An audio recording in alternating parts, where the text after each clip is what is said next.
कि अगर रोने के मामले में किसी को अगर इस मामले में अवार्ड मिला करता तो हमारे देश के प्रधानमंत्री जी को मिलेगा रोने का, कि हर बात पे रो लेते हैं वो। तो ये हमारे नेताजी माननीय मुलायम सिंह यादव जी ने सबसे पहला हमें यही सिखाया है कि जो दिखता है वो बिकता है। चुनाव लड़ने का इरादा है आपका? आपके ऊपर काफ़ी सारे ऐसे दाग लगे हैं, चाहे वो भ्रष्टाचार के दाग हो, इसीलिए आपको पद से हटाया गया है।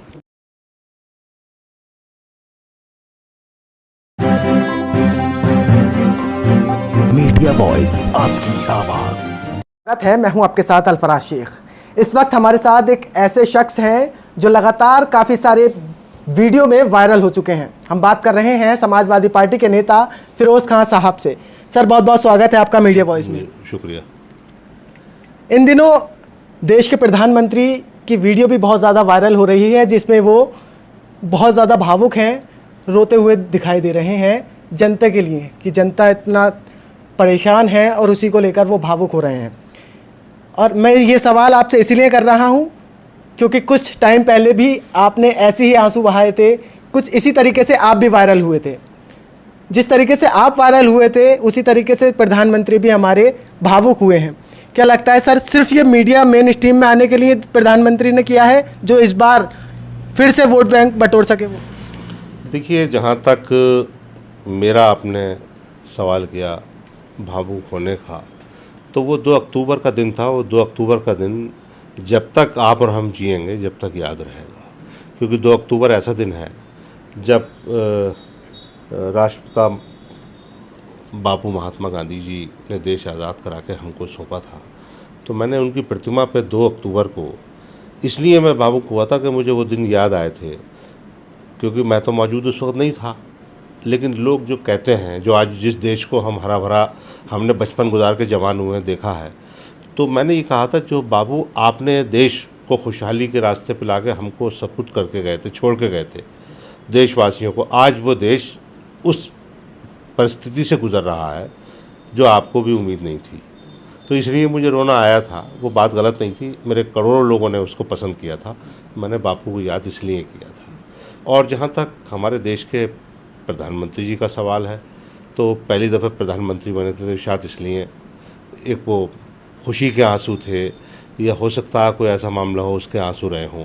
तो उनके आंसुओं की तुलना मैं अपने आंसुओं से करूं तो उसमें बहुत बड़ा फ़र्क है। वो उनके मन की बात है, वो मैंने अपने मन की बात आपको जाहिर कर दी कि मैं क्यों भावुक हुआ था कि इतना अच्छा भरा देश बापू हमको दे गए, और वो हमें जो सहूलतें देश में मिलनी चाहिए थी आज हम उससे महरूम हो रहे हैं, होते जा रहे हैं। और तो ये बात थी। अब ये कितने लोगों को पसंद आई, प्राइम मिनिस्टर जी का रोना कितने लोगों को पसंद आया, अब इस पर मैं तुलना नहीं कर सकता। अच्छा, तो आपको लगता है प्रधानमंत्री का ये जो भावुक हुए हैं, तो उनका भावुक होना कहीं ना कहीं वोट बैंक के लिए था, या फिर वो सच में ही भावुक हुए थे और इस बार फिर जनता उन्हें एक बार फिर से मौका देगी? नहीं, मैं ये मानता हूँ हमारे जितने प्रधानमंत्री गुजरे देश के, देखिए बड़ी पोस्ट है और हम सम्मान भी करते हैं, हमारे देश के प्रधानमंत्री हैं।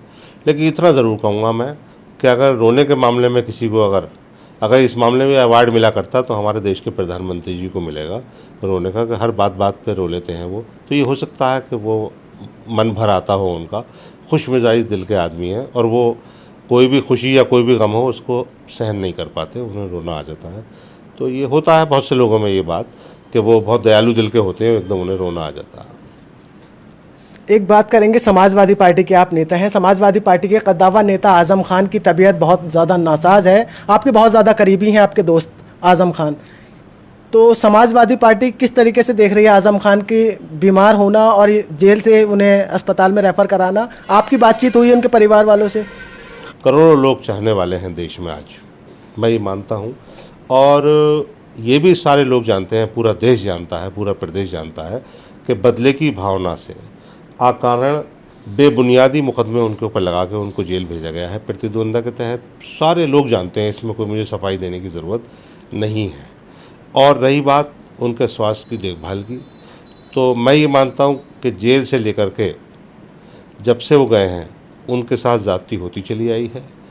और हमारी पार्टी के राष्ट्रीय अध्यक्ष माननीय अखिलेश यादव जी पहले दिन से शुरू से ही बराबर लगातार उनकी जुस्तजू में, उनकी देखभाल में, उनके हालात का जायज़ा लेने के लिए हमसे और लोगों से भी जो संपर्क सूत्र हैं सबसे पूरा ख्याल रखते हैं। पूरी पार्टी उनके साथ खड़ी है और पूरी पार्टी राष्ट्रीय अध्यक्ष जी से लेकर हमारे और नेताओं से लेकर सारे लोग उनको चाहते हैं और देश के नेता हैं वो। और माननीय आज़म खान साहब ने प्रदेश में वो काम ऐसे किए हैं हर जनपद में कि हर जनपद में वहाँ से आवाज़ आती है और करोड़ों लोग उनके स्वास्थ्य के लिए उनकी अच्छी सेहत के लिए। और माननीय न्यायालय से हमको उम्मीद है, हमको प्रदेश में देश में उम्मीदें बहुत कम हैं और जगहों से, लेकिन एक न्यायपालिका ऐसी है, हमें पूरा यकीन है कि आज़म खान साहब को न्याय मिलेगा। समाजवादी पार्टी के कार्यकर्ताओं पर जो मुकदमे बेवजह लगाए गए हैं इस भाजपा सरकार में, उनको भी न्याय ज़रूर अदालतें देंगी और अदालतों से ही हमको राहत मिली है। नहीं तो मैं भी आपको यहाँ बैठा हुआ नज़र नहीं आता। अदालत से ही हमको उम्मीद है कि न्यायालय हमको माननीय आज़म खान साहब को ज़रूर न्याय मिलेगा। और उनकी हालत बहुत काफ़ी अब बेहतर है, सुधार है, लेकिन अभी भी उन्हें मेडिकल की ज़रूरत बहुत ज़्यादा है। और डॉक्टरों की देख रेख में मैं डॉक्टरों का भी धन्यवाद अदा करूँगा, आज़म खान साहब से लेकर के और जो देश में जितने हॉस्पिटलों में इस वक्त कोविड-19 में मरीजों को जितना डॉक्टरों ने सहयोग किया है, मैं सभी पूरे देश के डॉक्टरों का भी धन्यवाद देता हूँ। आप धन्यवाद योगी जी को भी देना चाहते हैं, सीएम उत्तर प्रदेश के। उन्होंने कितने तरीके से उत्तर प्रदेश में जो काम किए हैं, चाहे वो वैक्सीन को लेकर हों या अस्पतालों को लेकर हों, जिस तरीके से तारीफ़ें हो रही हैं उत्तर प्रदेश के सीएम की, आप तारीफ़ करना चाहेंगे? नहीं, वो तो जैसे प्रदेश के माननीय मुख्यमंत्री ने, हमारे राष्ट्रीय अध्यक्ष जी भी मुख्यमंत्री रहे, देश के जितने प्रांत हैं वहाँ के सूबों के मुख्यमंत्रियों की अलग अलग कैटेगरी है काम करने की क्षमता। एक तो किसी चीज़ का आदेश करके, जैसे मान लीजिए 108 या 112 जो अब इस वक्त 100 जो गाड़ी थी पुलिस के लिए दी थी 100 नंबर, और आज जिस एम्बुलेंस का इस्तेमाल करके लाखों लोगों की जान बचाई गई, वो निजात किसने की थी? समाजवादी पार्टी के राष्ट्रीय अध्यक्ष माननीय अखिलेश यादव जी ने। उसका इस्तेमाल आज भी हो रहा है। भले ही किसी के टायर फट गए हैं तो बदकिस्मती है कि उसमें टायर भी नसीब ना हुए हों गाड़ी में। बहुत एम्बुलेंसें ईंटों पर खड़ी हैं, मैंने देखा है। मैं अगर आपको उसको फ़ोटो दिखा दूं तो आप भी उजागर करोगे तो उस पर शर्म आएगी। बहुत सी चीज़ें ऐसी थी जो समाजवादी सरकार में दी गई। जैसे अभी मुझे पता चला था पिछले दिनों इसका सीतापुर में एक बहुत अच्छा ट्रामा सेंटर माननीय अखिलेश यादव जी ने बनवाया था, तो वहाँ के विधायक जी ने, राठौर ने, मैंने देख रहा था, आप ही के लोगों के मीडिया के द्वारा दिखाया गया, तो उस ट्रामा सेंटर को चालू ऐसी परिस्थिति में नहीं कराया गया। तो कहीं ना कहीं मुख्यमंत्री जी की निगाह ऐसी चीज़ों पर नहीं जा पाई और उन्होंने आदेश किए प्रदेश के लिए, क्योंकि प्रांत बहुत बड़ा है, इसको कब्जे में लेना बड़ा मुश्किल काम होता है, ये हर एक के बस का बात नहीं। और देखिए, तजर्बात इसमें बहुत बड़ी चीज़ होती है। हमारे यहाँ माननीय अखिलेश यादव जी को इतना बड़ा तजर्बा इसलिए था कि उनके वालिद यानी उनके पिता माननीय मुलायम सिंह यादव जी राजनीति में ऐसे गुण रखते हैं जिन्होंने हमें बहुत कुछ सिखाया है। और आज मैं जो आपसे बात कर रहा हूँ, आपके सवालों के जवाब दे रहा हूँ, ये माननीय नेताजी की देन है कि उनका एक एक कार्यकर्ता सही बात का सही जवाब देता है और झूठ बोलना तो हमारे पास कोसों पास नहीं आता। बहुत बिल्कुल हम सच्ची बात कहते हैं जिसकी जो होगी, क्योंकि सरकार के कब्ज़े में ये प्रदेश नहीं आ पाया। मुख्यमंत्री जी को भी लोगों ने गुमराह किया, कुछ तजर्बा भी नहीं था। भाई, मुख्यमंत्री की कुर्सी संभालना मजाक काम नहीं था, तो इसलिए तजर्बा भी नहीं था और लोगों ने उनकी बात को ज़्यादा नहीं माना। तो कहने का मतलब यह है, नेताजी ने आपको ऐसे गट्स दिए हैं जो मेन स्ट्रीम में भी छाए रहे हैं और जो मेन स्ट्रीम में छाकर लगातार वायरल हो जाएं। कुछ ऐसे बयान दे देना, चाहे वो रामपुर की जो सांसद रही हैं जयप्रदा, उनको लेकर हो या फिर अन्य जो आपने बयान दिए हैं उनको लेकर। देखिए, हमारे बयानों में कभी झूठ नहीं हो सकता, हमारा हर बयान सच्चाई होगा। हम सच्चाई पे ही समाजवादी लोग लड़ते हैं। जो दिखता है वो बिकता है। हमारी 100 नंबर हर जगह दिखाई देती है। पहले लोगों का क्या हाल था, लुट गए, फ़ोन कर रहे हैं, पुलिस नहीं पहुंचती थी। अब हर 50-100 कदम पे आपको गाड़ी मिल जाती है 100 नंबर। उसका भी नंबर 112, हालांकि लोग आज भी 100 ही कहते हैं और याद रखेंगे, और आने वाले समय में भी वो 100 ही नंबर ही होगा, अब कुछ भी हो जाए।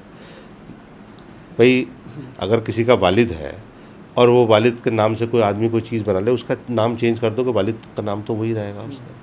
तो ऐसा नहीं है। बहुत सी उपलब्धियाँ जो समाजवादियों की देन है वो समाजवादियों की हैं, और सच्चाई की बात यही है कि नेताजी ने हमें सिखाया है। रही बात जयप्रदा जी की, तो जयप्रदा की जी के तो आज भी हम फ़ैन हैं। लाखों करोड़ों लोग उनके फ़ैन हैं, उनके अच्छे नृत्य के फ़ैन हैं। तो मेरी बात को गलत तरीके से लोगों ने पेश कर दिया था। तो ये कोई बात नहीं। फ़ैन मानी मतलब ये है कि हम उनके एक तरीके से उनके चाहने वाले हैं, मतलब ये मान के चलिए उनके नृत्य के। वैसे मैं इसको दूसरे तरीके से नहीं कह रहा, नृत्य के, गाने के। रफ़ी साहब कितने बड़े अच्छे गायक थे, तो आज कितने फ़ैन हैं, उनके चाहने वाले हैं। पॉलिटिशियन तो नहीं थे वो, देखिए पॉलिटिशियन नहीं थे, लेकिन पॉलिटिक्स में भी कहीं ना कहीं, अब हमारा कहीं रैली कार्यक्रम कुछ होता है तो हम देशभक्ति के गीत भी बजवाते हैं। उससे हट के कहीं ना कहीं अच्छा मनोरंजन का कार्यक्रम होता है, उसमें रफ़ी साहब के गाने भी गाए जाते हैं।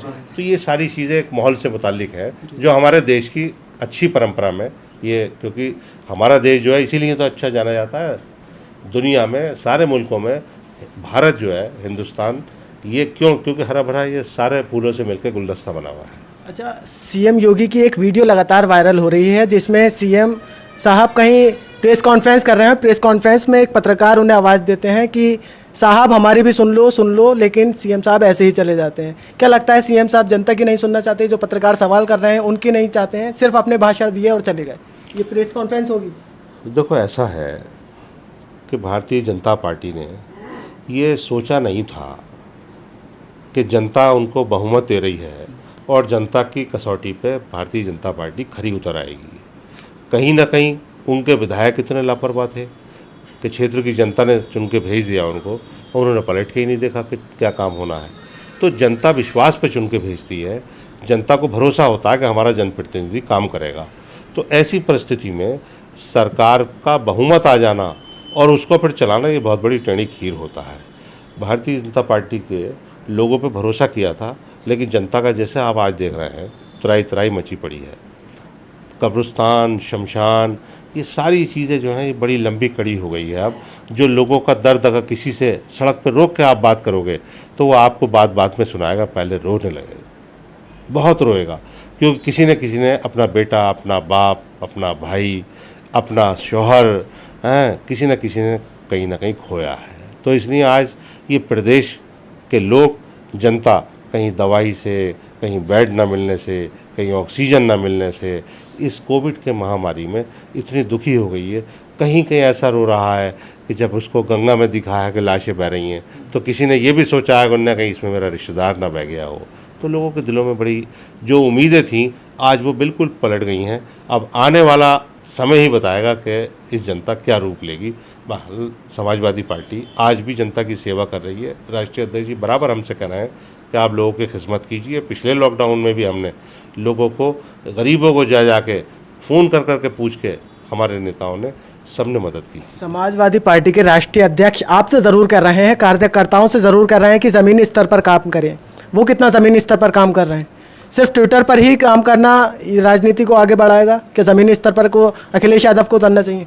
देखिए, ट्विटर पे आपने देखा होगा उनका जो भी सवाल या जो भी जवाब होता है वो ऐसा होता है कि भारतीय जनता पार्टी वालों को तो उस बात का पता ही नहीं होता कि हमने कहाँ जनता को नुकसान कर दिया। इस चीज़ पे निगाह रखनी, हर तरीके से पूरा 24 घंटे में 20 घंटे काम करना, मुश्किल से 4 घंटे भी वो सो नहीं पाते होंगे। आपने देखा होगा पूरे प्रदेश पे आज भी इतनी निगाह रखते हुए इतना जागरूक हम लोगों को कर रखा है उन्होंने, जबकि भारतीय जनता पार्टी के लोग मेरे ख्याल से 18 घंटे सो रहे होंगे, कितने घंटे काम करते होंगे। आज बहाना ले रहे हैं, देखा होगा उन्होंने, अरे मास्क लगाया, सारी चीज़ें, मास्क तो हम भी लगा रहे हैं, पालन हम भी कर रहे हैं, लॉकडाउन का भी पालन कर रहे हैं, करा भी रहे हैं लोगों से। लेकिन बीजेपी के लोग आपको कहीं किसी की सहायता करते हुए, मरे हुए को कंधा देने के लिए, शमशान घाट ले जाने के लिए या कब्रिस्तान पहुंचाने के लिए आपको बीजेपी का एक भी कार्यकर्ता नज़र नहीं आएगा। ना मुख्यमंत्री की या किसी उनके कैबिनेट से किसी की भी आप बताइए सरमिंदा कहीं किसी को उन्होंने तसल्ली दी हो।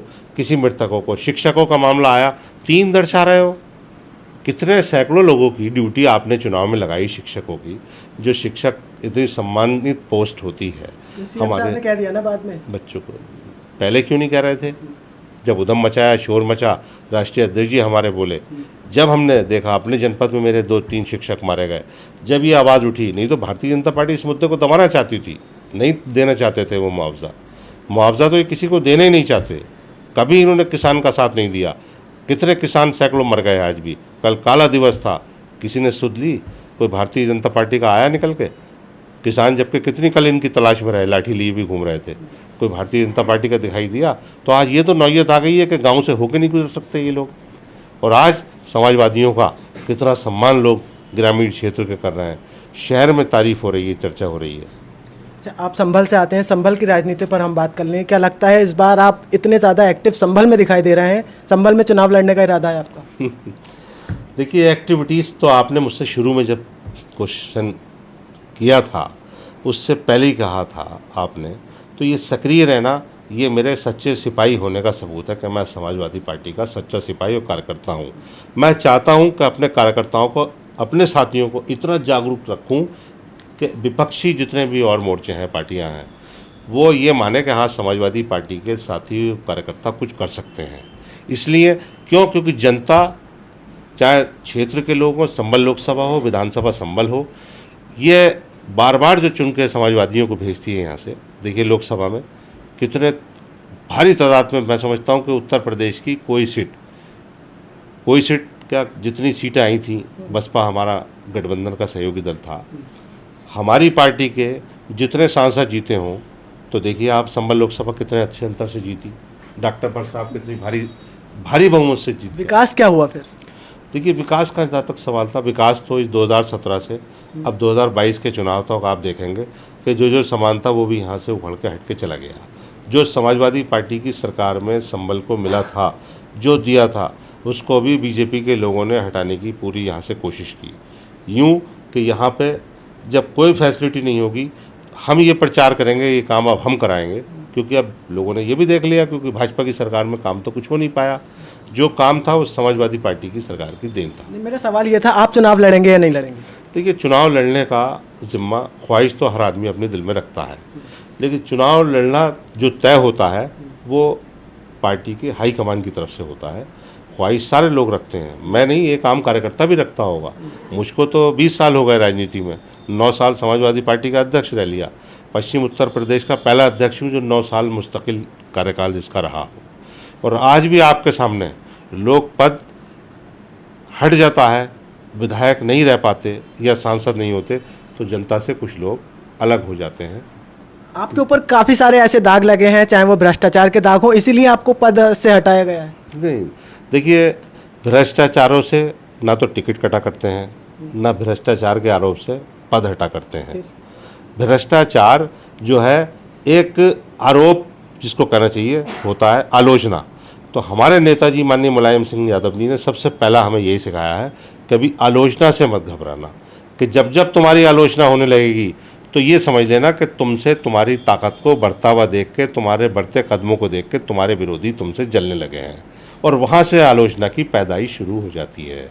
तो इसलिए एक अच्छे कार्यकर्ता पे, सामाजिक कार्यकर्ता पे, चाहे वो विधायक क्यों ना हो, फिर MP क्यों ना बन जाए, तो विपक्षी और उसकी मुखालफत करने वाले लोग, और जब जब किसी की मुखालफत ज़्यादा बढ़ जाएगी तो समझ लेना कि उसका कद बढ़ रहा है। तो आप ये मानते हैं इस टाइम पर जितनी ज़्यादा आलोचना देश के प्रधानमंत्री की हो रही है वो सही ट्रैक पर चल रहे हैं?